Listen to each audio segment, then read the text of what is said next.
To be is to do. Aristotle was attributed to that quote. To do is to be, and that was Jean-Paul Sartre. Final quote said, "Doobie doobie doo," Frank Sinatra. And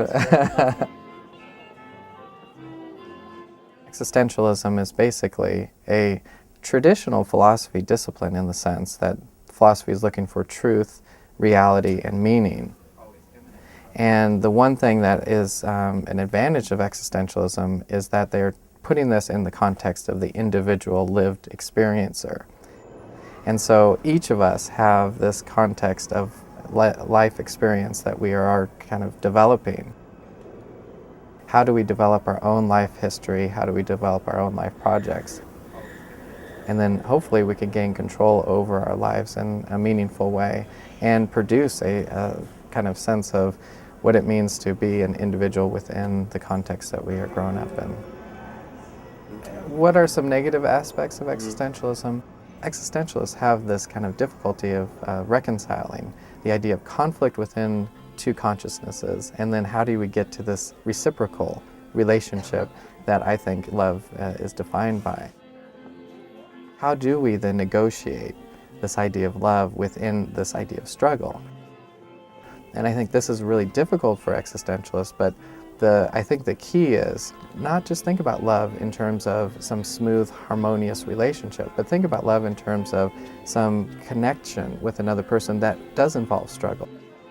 One of the things that existentialism isn't really good at is some kind of social and collective idea of action. So they reduce everything down, or most existentialists reduce everything down to the lived individual, and the starting point is always this individual consciousness, and that's what they think truth always emanates from, is an individual consciousness.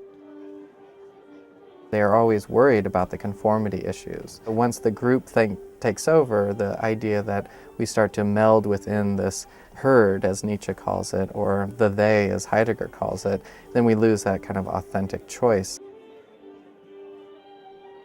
And so they're worried about that, and maybe too worried about that, because then it takes away from any hope of some social transformation, that where we can have authentic social choices that go outside of this matrix of conformity, if you will.